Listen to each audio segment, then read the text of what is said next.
I'm gonna take care of you. Don't worry. No, no, no, no. I know. You can't leave. Halo brother, selamat pagi, siang, sore, dan kapanpun kamu menontonnya. Selamat datang di Berisik Film, tempat kamu nonton sinema tanpa boros kuota. Kali ini kita bakal bahas film tentang sepasang kekasih yang dikurung di ruangan putih polos selama 50 hari demi hadiah 5 juta dolar. Gak ada HP, gak ada cemilan, cuma mereka dan kewarasan yang makin tipis. Penasaran gimana mereka bertahan? Langsung aja, ini dia The Immaculate Room.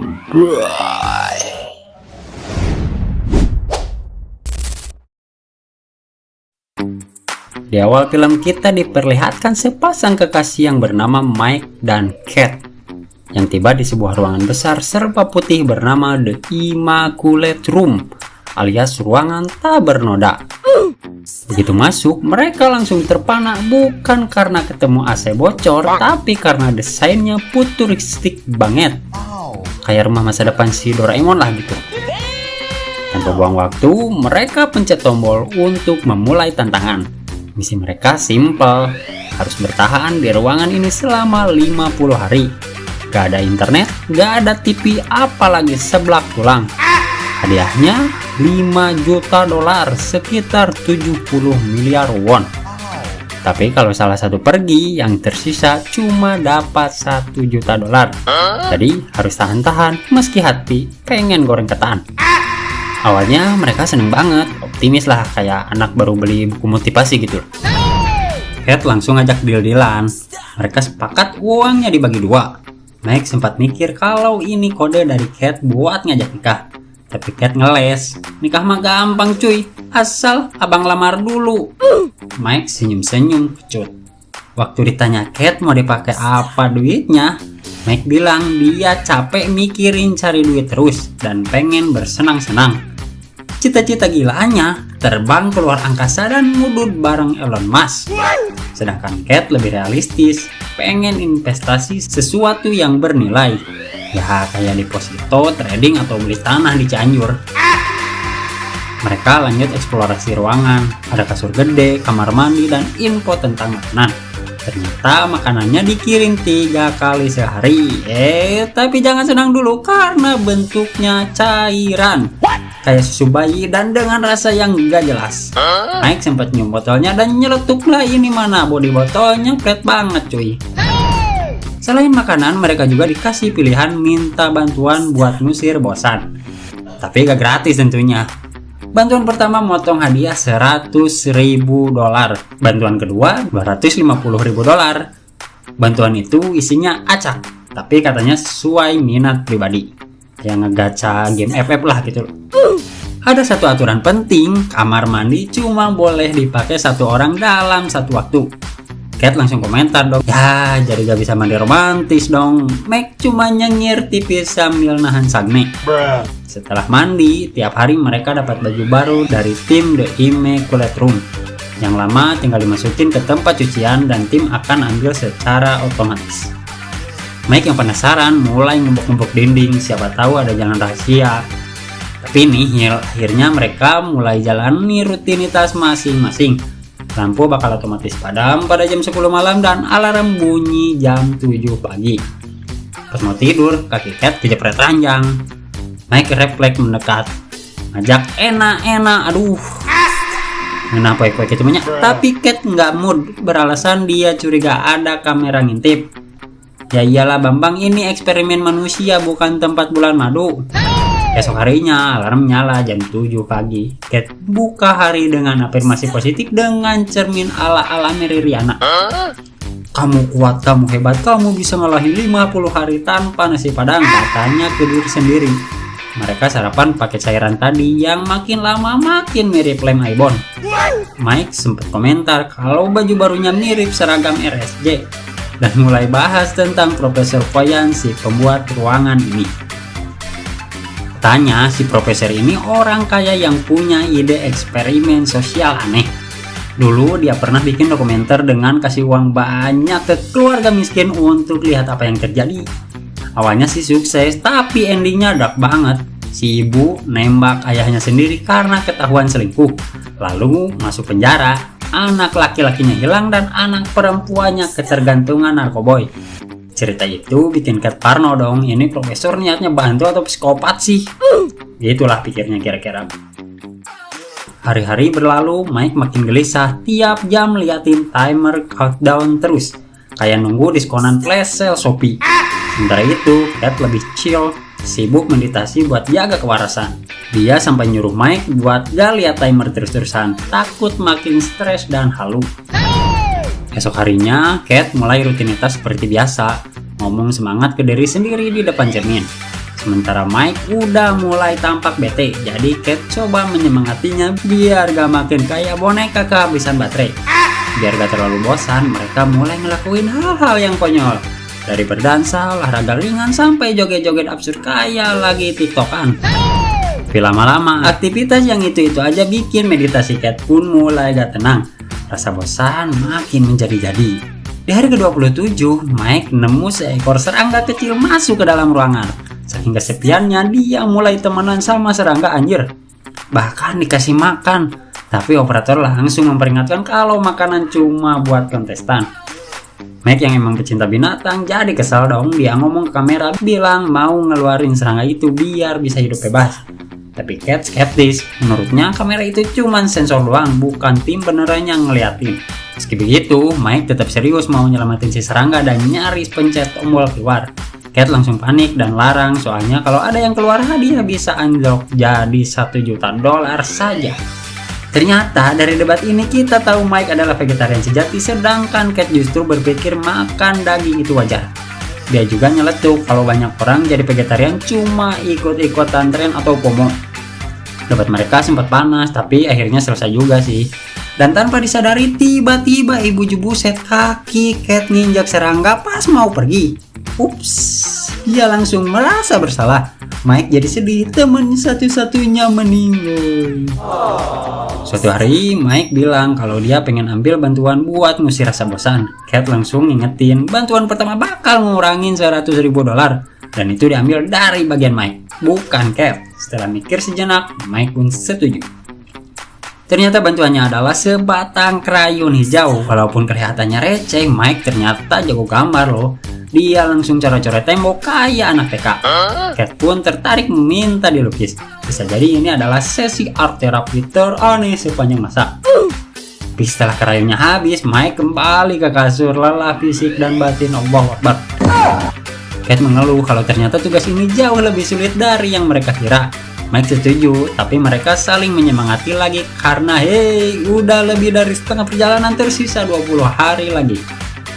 Suatu hari saat Cat masuk ke kamar mandi, dia kaget setengah hidup. Ada pistol muncul di wastafel, hancur. Dia langsung panik dong dan minta Mike menyembunyikan pistol itu lewat saluran cucian. Tapi operator muncul dan bilang saluran cucian hanya untuk pakaian. Akhirnya mereka sembunyikan pistol itu di bawah ranjang. Mereka mulai curiga, jangan-jangan tim The Immaculate Room memang sengaja memprovokasi mereka. Kayaknya makin hari makin niat bikin peserta stres. Beberapa waktu kemudian mereka dapat pengumuman akan ada pesan video dari anggota keluarga. Mike yang duluan dapat pesan dari adik perempuannya. Senang campur haru, Mike kangen berat. Tapi saat adiknya menyebutkan nama Sam, ekspresi Mike berubah. Ada luka masa lalu yang belum sembuh. Lalu giliran Cat, pesannya dari ayahnya yang sekarang tinggal di panti jompo. Tapi Cat malah bilang dia nggak mau nerima pesan itu. Ternyata selama ini dia malu karena masa lalu sang ayah yang kelam. Pernah jadi kriminal, bahkan Mike baru tahu fakta ini. Tapi setelah menonton, Cat nggak tahan dan menangis. Ayahnya bilang dia tetap mencintai Cat, apapun masa lalunya. Tangisan Cat pecah dan akhirnya dia jujur dia udah lama putus kontak dan berbohong soal ayahnya ke Mike karena malu. Esokan harinya, Mike mulai halu lagi. Dia ngeliatin timer waktu mundur sambil ngomong sendiri dengan gaya dramatis kayak vlogger gagal. Sementara Cat udah bosan level dewa. Bahkan pas Mike ngelawak, dia cuma pasang wajah datar boro-boro ketawa angguk aja enggak. Mike nyaranin Cat buat ambil bantuan, tapi Cat menolak. Dia bilang mending mandi, bebenah dan meditasi daripada kehilangan $100.000 cuman buat krayon biru. American krayon hijau itu. Beberapa waktu kemudian Mike udah sampai titik mager total, rebahan di lantai kayak ikan asin kering. Cat akhirnya nyaranin ambil bantuan kedua aja. Memang mahal, bakal motong $250.000, tapi Mike udah nggak tahan. Cat pun pergi mandi sementara Mike ambil bantuan kedua. Begitu Cat keluar kamar mandi, dia shock.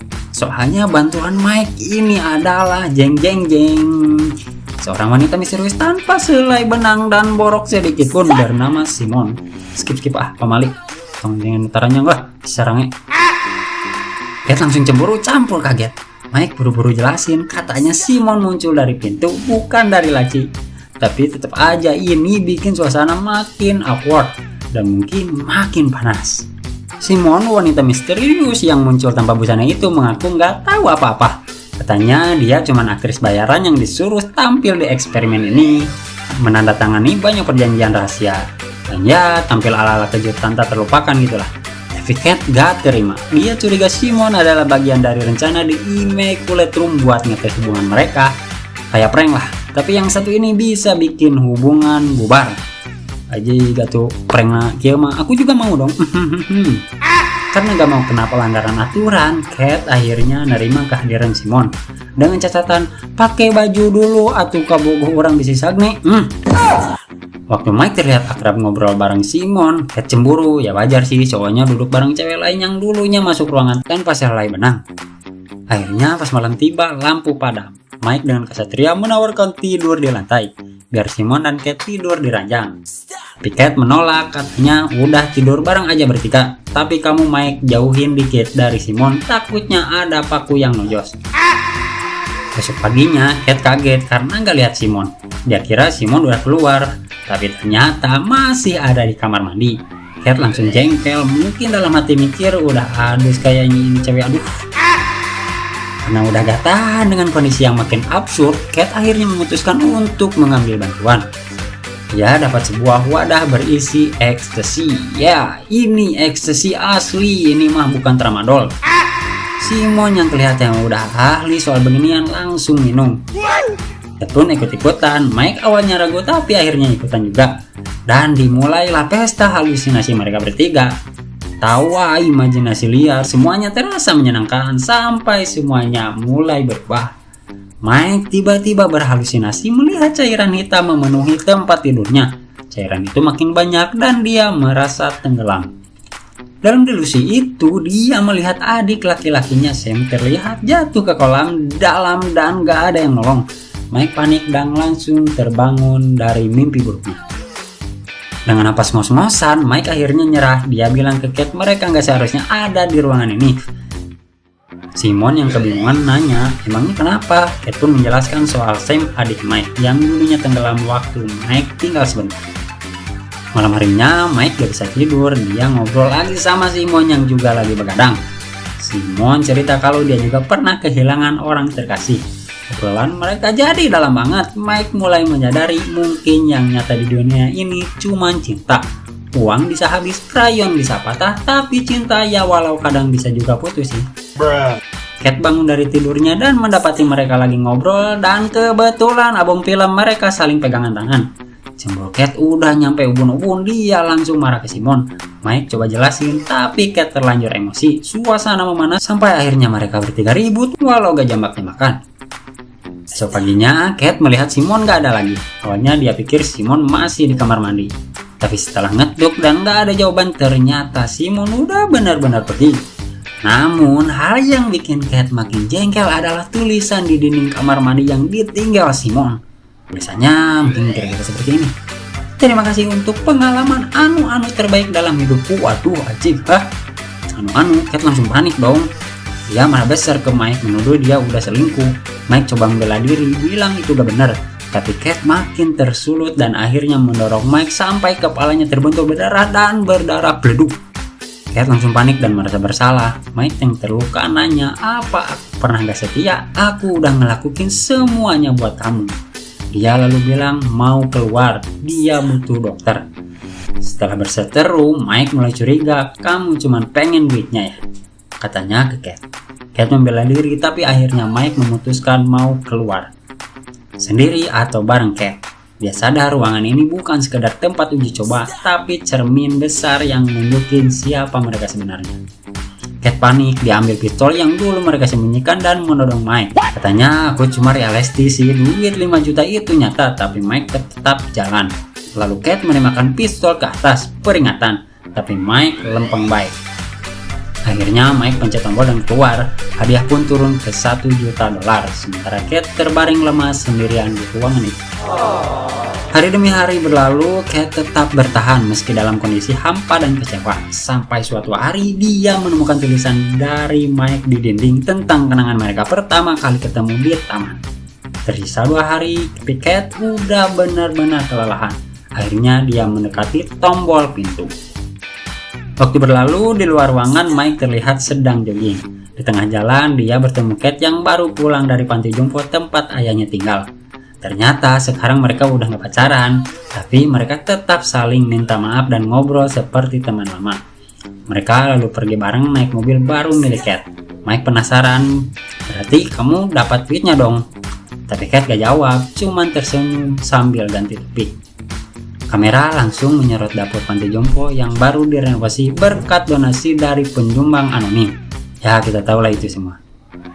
Film diakhiri dengan pasangan baru masuk The Immaculate Room. Si cewek nyeletuk, aku yakin ruangan ini bakal mengubah segalanya. Dan layar pun gelap. Jadi gimana nih brother? The Immaculate Room 2002 berhasil nyuguhin konsep yang unik dan bikin mikir. Dengan settingan minimalis tapi atmosfer yang mencekam.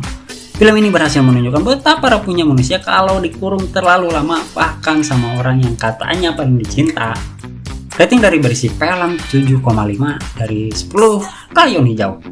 Cocok buat kamu yang suka drama psikologis, eksperimen sosial, dan adegan awkward antara cowok, cewek, dan wanita tak bernama dari dalam pintu. Nah, itu dia alur dan ulasan film The Immaculate Room. Kalau kamu tiba-tiba kebayang dikurung 50 hari sama mantan, jangan salahin aku ya. Jangan lupa like, comment, subscribe, dan pencet loncengnya biar gak ketinggalan film-film lainnya sobat. Sampai jumpa di versi film selanjutnya. Bye, Blado. Thank you. Bye.